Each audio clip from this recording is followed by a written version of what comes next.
What's up, everybody? You guys know how I feel about George Karlaftis and the whole the contract and everything like that. But the details were just revealed over a couple days ago. We saw it on Twitter from buddy of the show, guy who also works with Ryan on Locked On Chiefs, Chris Clark. We're going to talk about George Karlaftis' contract today. A little bit different post thing for me as we get more and more into what we're dealing with here in Ohio. You guys, I'm not I'm not in the most comfortable position right now, but what we do have are talking a little bit about some of the details of the contract with George Karlaftis, some of the things to look at in training camp, as well as some of the things that irritate me that Steve Spagnuolo keeps doing. But like I said, we're going to talk to that and get to that soon. I'm going to be out here for about, I don't know, 30 minutes. It is hot. The humidity gets kind of crazy out here if you guys are in the Midwest in this area, or you guys, most of you in Missouri. So you know how the heat humidity is, but I don't really have anywhere to do it at this time inside the in-laws house. So we're getting to it right here. This is RGR Football. My name is Daniel Harms, senior film analyst here. And you guys, I also will be breaking down tight ends, tight ends, corners and safeties at Bleacher Report for draft prospects this coming season. But let's go ahead and talk about George Karlaftis' contract numbers, because right now it looks about 20 million in signing bonuses, which is huge for the Chiefs because it gets that cap number down and you can stretch that out over the remaining years of the contract. He uses a little bit more than 3 million in cap space for 2025, and his cap hits in 2026 and 2027 are just over 15 million, which is great. He doesn't have any guarantees past 2027 as well, so they used up all those the guaranteed money in the first 2 years of the contract. Then $22 million cap hit in 2028, $25 million cap hit in 2029, and a $23 million cap hit for 2023. But again, for 2030.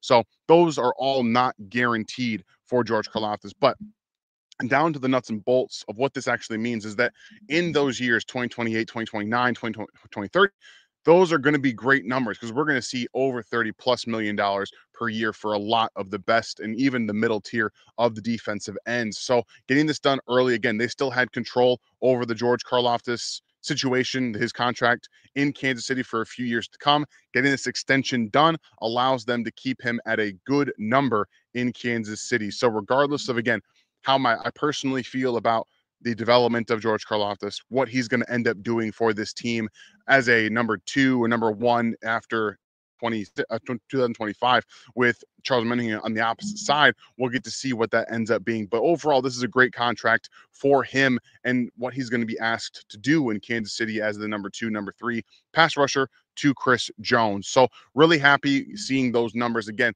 the guaranteed number 62, I believe, million is what they showed it as.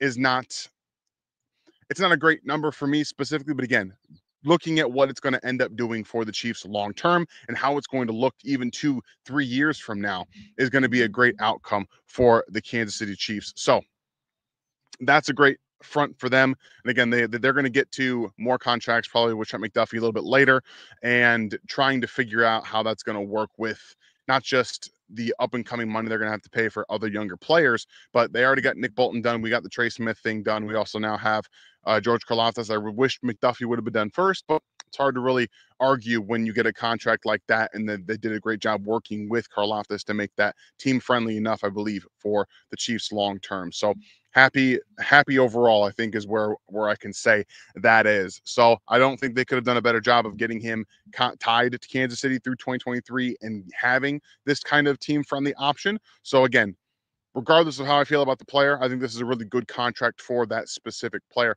And what they've done right now is taking these draft picks, right? We're seeing Trey Smith, Nick Bolton, and George Karlaftis. We're going to see Trent McDuffie eventually, but they're showcasing what they can do with their draft picks and how they've been able to not only get contracts done and project them down the road for what we're going to see as bargains, but homegrown talent is so essential, not just for as we saw when the Chiefs traded away Tyreek Hill for rebuilding your team, but for what they're able to consistently build, and that foundation they're able to set for this team is a really huge part of that. So when you're able to draft as well as they have on the defensive side, and really right now on the offensive side, and consistently put up this team to be in position to have Super Bowl runs year after year after year, being able to solidify those players and the fundamentals of what you want as an organization are really important. So really happy. Again, I say it again with what they've done we all know that training camp is it's up and running, guys. Today they just did a shelled practice. Guys had some injuries. We know that Xavier Worthy is in concussion protocol again. He can clear that at any step throughout the week, and hopefully they're able to get through the training, the concussion protocol quickly. But at the end of the day, it's not that huge of a deal. He wasn't going to get a ton of run in the preseason. You don't really want him going into the preseason and having like a ton of work. He didn't get as much last year either. So just let him slowly come along.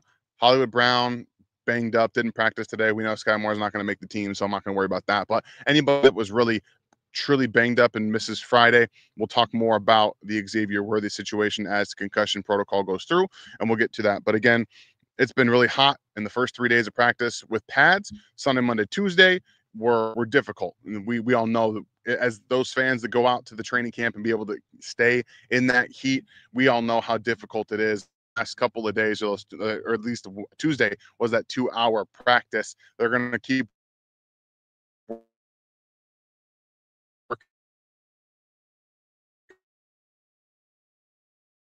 and get those long drive drills. I believe Tuesday was the first day they had the long drive. Can everybody hear me? I think so.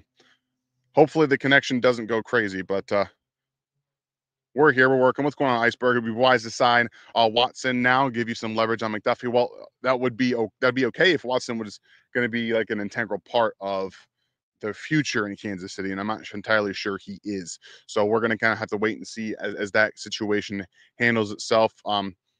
When you sign players early and give them in advance, you get better deals. Lesson learned from the Smith disaster, I guess. I'm not entirely sold it was like a true disaster. They wanted to pay him, and the market for guards, again, with it being the franchise tag, did give them some kind of muddy waters to wade through when you franchise tag a player, and they had already done that. So it becomes more difficult to sign him at that team friendly deal. They were trying to get stuff done before, but as I believe, Trey Smith saw the contracts continuing to go up for guards everywhere. I think he just wanted to be able to be on that level as well, especially for a guy who was a 6th-round pick and not having the money that a lot of these other players have gotten too. So I think guaranteeing him some money up front and getting him that big contract was a big win for the Chiefs as Trey Smith as well. But talking about what matters when we're watching training camp, because we see I do it too. I do it too. I'm not gonna lie. I do get a little hyperbolic on Twitter, and I apologize if you guys are hearing a bunch of lawnmowers right now, because apparently 6 or 7 o'clock in the evening is when people want to mow their lawns. So that's interesting. But at the end of the day, when we watch training camp, I will be hyperbolic on Twitter. I won't lie. I'll post clips to get engagement. We all do it, and it's fun. We have a lot of fun. But what actually matters? Tangible results. It's about touches. We know on offense specifically, Andy Reid in training camp always gives his young players a lot of run, always mixing in with the first team every single year. That is a constant. He wants to see what these guys are capable of. And I've also seen a lot of people kind of being, maybe not a lot of people, but a certain group of people in the media sphere trying to garner more out of what we're seeing from Jalen Royals and the route tree that's being run from him than should be read into. This is a specific point where we saw Jalen Royals getting targeted. He's not having a huge route tree like I mentioned, but he's getting lots of yards after catch opportunities, which is what the Chiefs want from him right now. And Andy Reid is very specific. He wants you to learn that all the roles on the offense, but when it comes to being a productive part of the offense, we want you to learn this part first, because it's spoon-fed for wide receivers. It's a little bit more spoon-fed to be able to understand the coverages. And as Xavier Worthy has said multiple times, that second year, it slowed down for him, and he was able to play. He's going to be able to play faster, and he's going to understand more of the defensive coverages. And that's ideally what you want. Is you don't want to throw them. Andy Reid doesn't want to throw them into the fire and then just have them learn along the way. Granted, over the last couple of seasons with Rashee Rice and Xavier Worthy, we have seen that development kind of come through, and we started to see Xavier Worthy last year when they stopped him from being like the true deep threat and only targeting him downfield, where we saw him adjust and actually play from a more productive wide receiver stance, yards after catch, underneath routes, winning on return routes, quick routes, things like that. You started to see him actually become more of a focal point of the offense and get more involved in what they're doing. So I know everyone's really hyped about Josh Simmons getting all the reps at left tackle, which he absolutely should be. But when when we're watching on at training camp and we're seeing tweets here, we're seeing clips here, one-on-ones don't matter for wide receivers or DBs.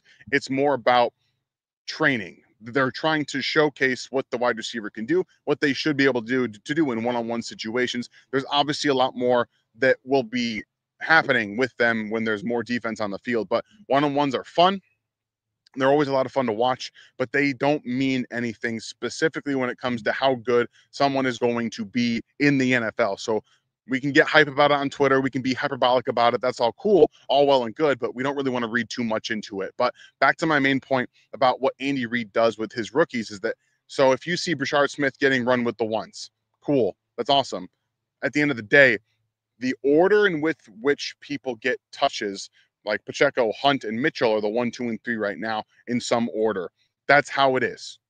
Brashard Smith is getting more run. He's also being probably used more as a wide receiver in some regards, which I think in and of itself is telling.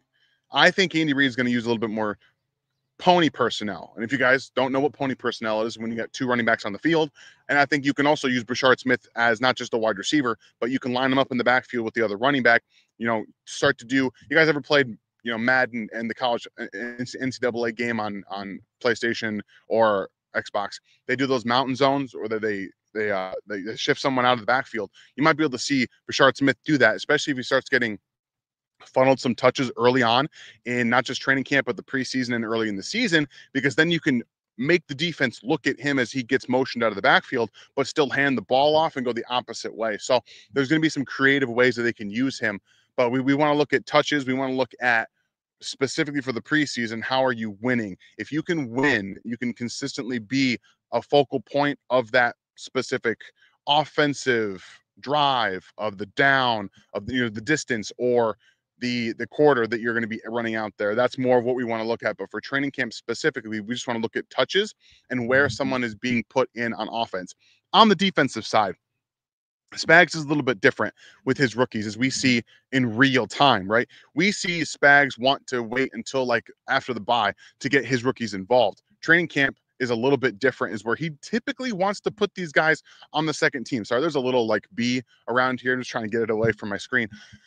He's a little bit less, I guess, giving with some of these touches early on, or some of these rotational roles. So when we saw Omar Norman-Lott getting more run early, that means that he wants him out there. He wants him out there now. Spags is far more intentional with the way he goes about putting players out on the field during training camp. So we have a little bit of identifiable, tangible evidence that he believes that Omar Norman-Lott is ready for a real role in this defense sooner than people think. So I got to make sure I stay hydrated out here, because I'm sweating bullets, guys. Me too, Samurai. I'm legit hyped about Josh Simmons. We'll take a brief aside here for Josh Simmons hype. So I'm at some point over the next, I don't know how long, I'm going to go back to find the show where I did my whole tinfoil hat theory about them drafting Josh Simmons and putting Jalen Moore at right tackle, whether it would be this year or the next year, where I believe he's going to end up. And right out at camp, we see Jalen Moore going to right tackle. And I understand that right now, Jawan Taylor is as the incumbent, he gets the benefit of the doubt from Andy Reid. We'll see what happens if the penalties still happen, if he's not as good as he has been, or if he continues to be able to do that. So I'm interested to be able to see what happens in that front. How he plays in the preseason will determine a lot of that. But Josh Simmons' hype is real, guys. He's everything he was in training camp that I saw on tape. I can't wait to see him in real game time. Obviously, I think they're going to be very stingy with the reps for him, because that's what it is with the first team offense. They don't get a ton. Maybe that second preseason game we'll see more, but we need to see him get hit, and how he deals with it in a real game situation. I know preseason is preseason, but that gives you the idea you're looking for. But Micah, why are you outside in the heat, Dan? Well, because I'm at my in-laws' house, okay? And I don't have any of my stuff. I don't have my monitors. I don't have my desktop. Oh, granted, I have my desktop, but it's not I don't have monitors for it. I don't have any of my setup, guys. I don't have anything. I'm still at my in-laws' house, and right now it's the middle of the evening, and they're watching baseball downstairs, and the connection doesn't reach very well into the room that I have. And honestly, it looks way better out here than it does in a room. Let's be honest. It looks way better. That's the reason I chose to be outside with you guys tonight. And honestly, Ryan has been doing these little vlogs, which have been getting good reviews from you guys, and being outside a little bit more gives us more of that realism. I think that's one thing that does separate us from a lot of the other content creators on the Chief side is that when we're going through something, we tell you guys what we're doing. Like he's out with volleyball with his family. I'm here with my in-laws because we're moving and we still don't have a house set up yet. And I want to be more real with you guys. So being outside is, yeah, it's hot, but it's not that bad. It's manageable. And over the last couple of days, I've been outside in the sun, having a good time with my daughter. Going to some splash pads, the pool, played golf with my father-in-law. We're gonna go again next Wednesday. So just I want to immerse you guys in what we're doing and be more a part of our almost everyday lives. So that's why I am out. I'll put this up even though Ryan's not here because if you guys, if there's anybody new,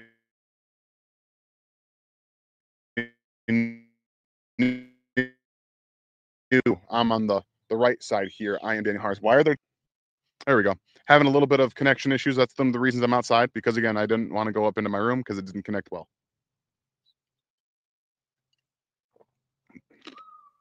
Now, over to the Steve Spagnuolo of it all. One of the things that really I think grinds my gears is that we know well and good what Chamari Connor is as a player. We know what he is. We've had 2 years of tape to watch, and last year specifically when he was the nickel DB, he was bad. He was bad. Um, Good big nickel, very good big nickel, kind of a pseudo linebacker player. He's very good against the run in terms of identifying and getting downhill and trying to hit people. Not good for tackling, but effort is all there. Now, Chris Roland Wallace is somebody who needs to be the nickel. End of story. I know what everyone wants to talk about Trent McDuffie being on the outside versus inside and nickel packages. Personally, again, we kind of talked about this a little bit too. I believe and I think that Trent McDuffie should be on the outside all the time. One, because he's in a contract situation right now. I think that he's gone to the Chiefs and said that he wants to be on the outside. There's going to be some times I think where he does come back to the nickel, maybe in gotta have it situations, gotta have it moments. But when we are looking at the team structurally, if there were not Christian Fulton, I mean, on the pup list, we'll see what happens with that knee scope, right? Basically had a cleanup. If they had legit number ones on the outside and Trent McDuffie was more of an ancillary player, okay, we can play him in the nickel. But he wasn't all pro last year on the outside. Second team all pro. I understand it wasn't first team, but there's a lot of really good young corners in the league. Pat Surtain has one locked up every single year, and they do a lot more from one-on-one perspectives with Derek Stingley, Sauce Gardner, things like that. Now, I think that Daniel, I'll get to your point right now in terms of Asante Samuel Jr. No, there's neck problems. One with corners are a big no for me. And much like back issues with bigger defensive linemen, offensive linemen, I don't want to see them on the field. And if they're lingering, and what I've read is there's been a nerve issue attached to the neck injury that he continues to suffer from. So, no, I don't think that they should go out and sign Asante Samuel Jr.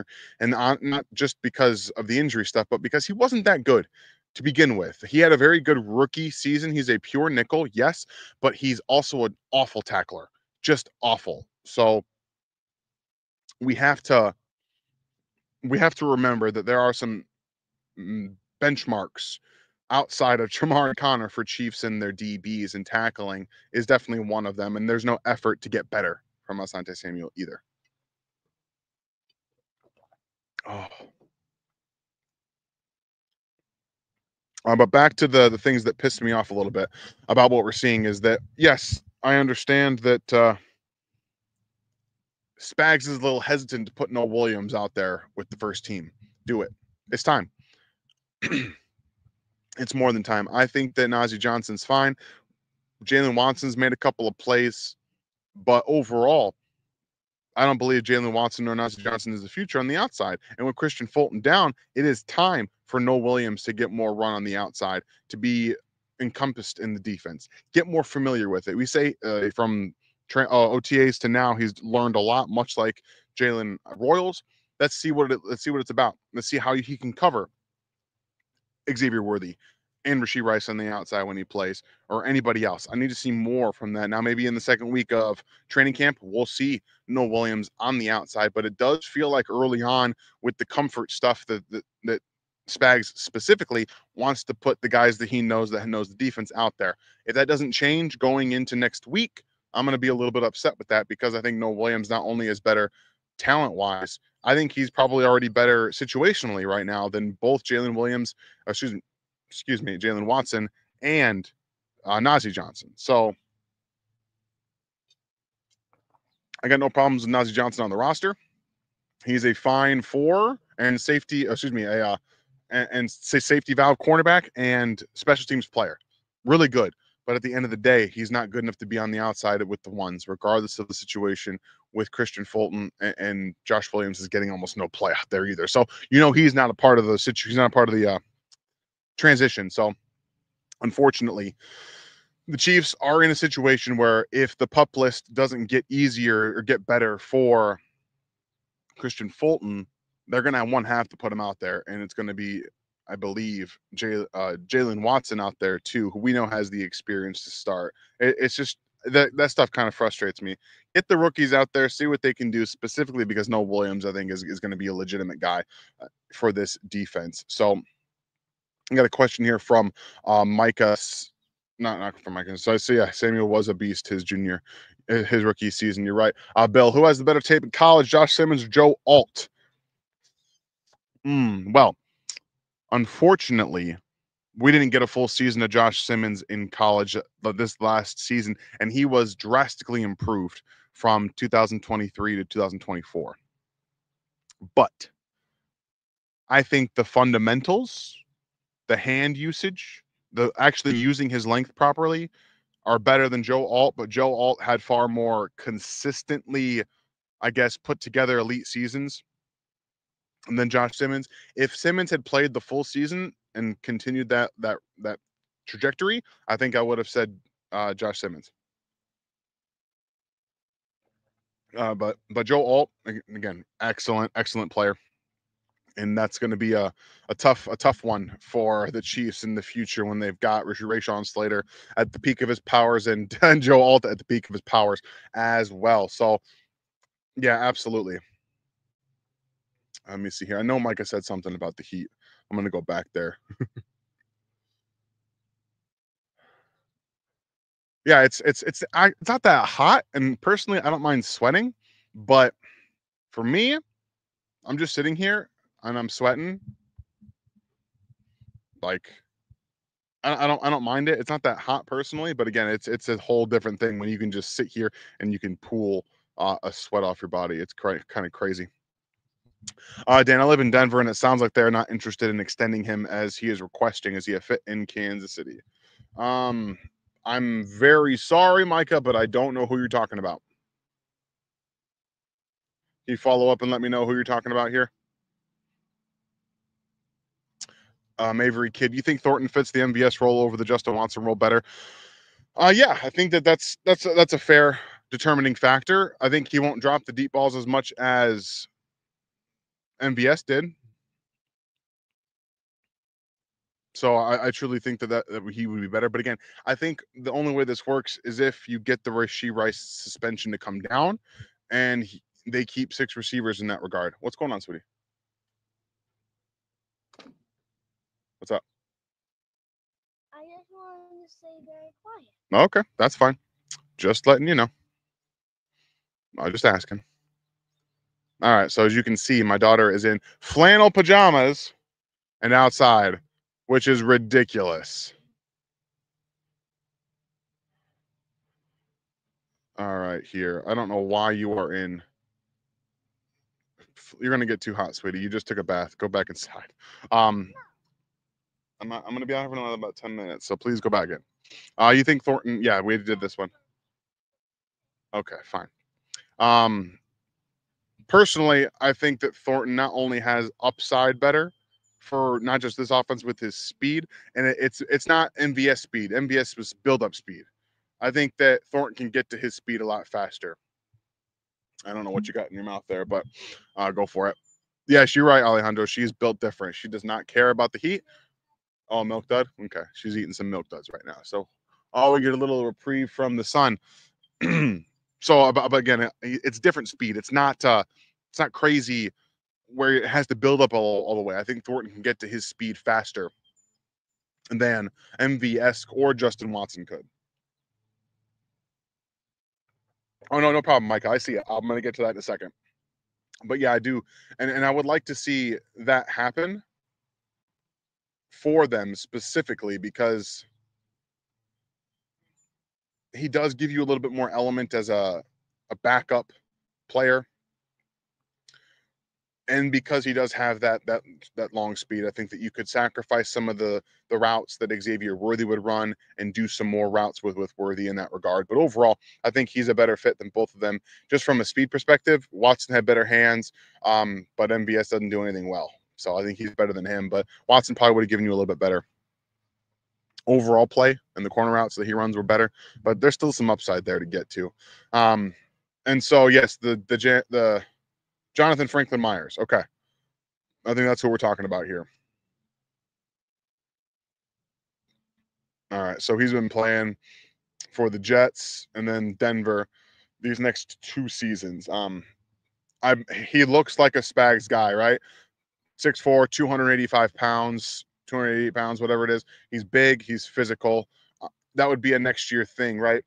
And if you don't have, let's say the Chiefs don't have Mike Dana, they don't have Charles Menahue, and I mean they don't extend FAU. I mean, they kind of decline his 5th year option. We'll see how that goes. But there's options for them to continue to build defensive ends that way. And especially if Ashton Gelati just doesn't catch on the same way, because that power is really not there. I do think that they would be looking for a player like that, Micah. So that's kind of what I'm looking for here. But over the next 3 minutes, we're going to finish up. I'm going to go inside after 3 minutes because again, it is sweating out here.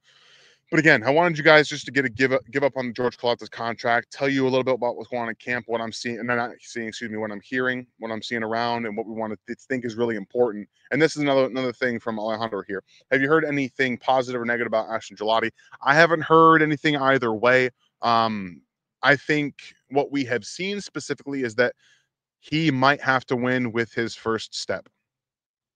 And unfortunately, his first step, in my opinion, is only average. Now, Ryan believes that it is better than that. I don't see that on tape. I don't see it translating. And I saw pretty much everything I needed to see against that rep against Josh Simmons. But that's what preseason is for. We're going to get to see him live action, see what that first step can actually do against other tackles from a better angle than what we're seeing in camp. So we haven't heard anything positive or negative. He hasn't stood out in a good or bad way.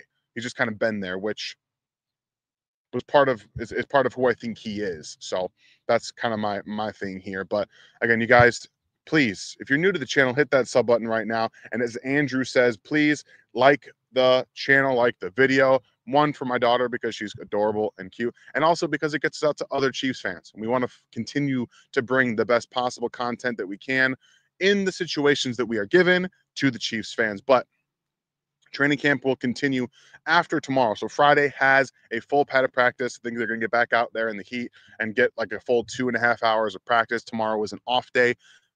It's also the first preseason game, the Hall of Fame game. I know that we're all going to watch it, even though we don't like the Chargers. I'm still going to watch it. And then the Chiefs play next weekend, I believe Saturday against the Cardinals. For my video on Wednesday, I'm going to do some things that I'll be watching for in that game. Much like this situation here, I'll probably do it live, or I'll do a little video, a vlog like Ryan does. Yes, hooray. Hooray for Chiefs football. That's right, baby. Baby girl. Oh, yeah, that's good. One of the tomatoes are going red. Good job. You can go tell them. But overall, that's what I'm gonna be trying to do. Maybe more vlog style, some things that I'll be looking for in that preseason game. But if you guys have any other real questions about training camp, what interpretation, things like that, go ahead and hit me up on Twitter at InHarmsWay19, or right here in the comment section. I'll go back through the video tonight and then tomorrow to be able to get you guys' questions answered real quick. You're right here. Bill has got one more last one, and we'll end right here before I go for the evening. Andrew has taken first place from Mike. Andrew.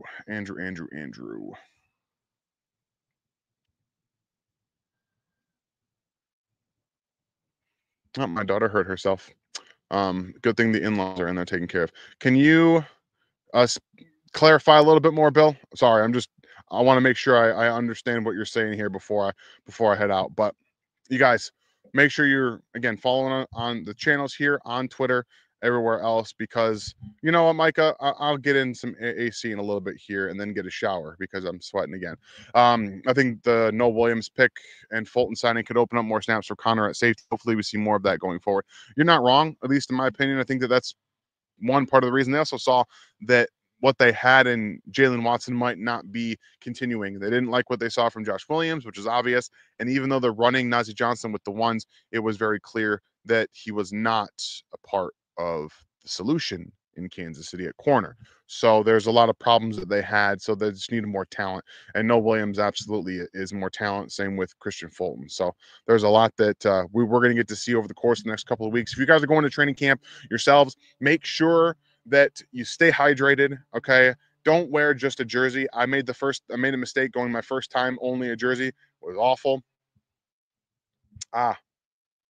Gotcha. Oh, I see. I got you. Jeremy coming in clutch there with the explaining. I appreciate that because I had no clue what was going on. But again, if you guys are going to training camp, stay hydrated out there. It's not just for those that are on the field. The fans need to stay hydrated too. It gets super, super hot out there. But thank you guys for being here this evening. And again, if you have any real questions, at me on Twitter at InHarmsWay19. Put them in the comments section down below. I'll come back to the video later and answer them for you as well. We will continue to bring you guys content as camp is unfolding. I can't wait to see what happens in the first preseason game. What we're going to be looking for is next week on Wednesday. And until then, you guys have a great day, and I'll see you next time. Thanks for watching this video from the team at RGR Football. Click these videos to see more and subscribe to RGR Football.